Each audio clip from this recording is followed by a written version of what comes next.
Bumida sa regional fair sa Capiz ang ganda, kultura, tradisyon, turismo at pagkain ng probinsya sa huling araw ng aktibidad na ito. Alamin natin ang naging kaganapan sa Capiz sa ulat ni Isaiah Mirafuentes. Ngayon ang huling araw ng Regional Travel Fair na panangungunahan ng Tourism Promotion Board na isang attached agency ng Department of Tourism. Isinasagawa ito sa probinsya ng Capiz kung saan pa binibigyan ng pagkakataon ng probinsya para ipamalas ang ganda ng kultura, tradisyon, turismo at pagkain ng Capiz. Kabilang sa mga delegado ng programang ito ang mga buyers sa bansa upang mahikayat silang piliin ang probinsya.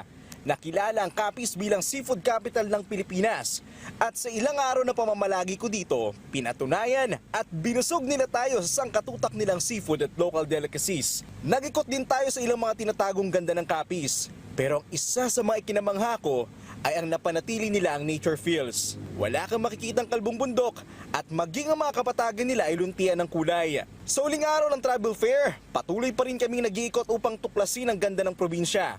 Pinuntahan namin ang isa sa kilalang landmark ng probinsya na Sacred Heart of Jesus.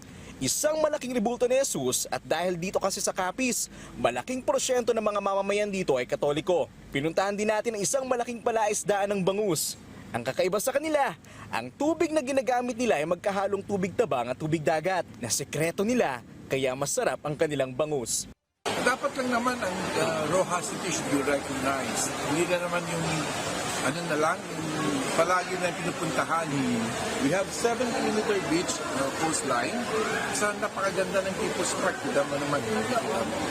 At saka napakalinis yung Rojas City. Hindi tamang-tama sa work play balance. Next stop, ang patok na eco park ng Capiz, na Capiz Ecology Park.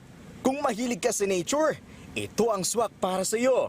Sa loob ng Eco Park, makikita ang iba't ibang uri ng bahay ng mga taga-Panay Island. Masasaksihan ang iba't iba nilang tradisyon, kultura at pagkain. Mabubusog ng iyong tiyan at ang iyong mga mata ay mabubusog dahil sa ganda ng lugar.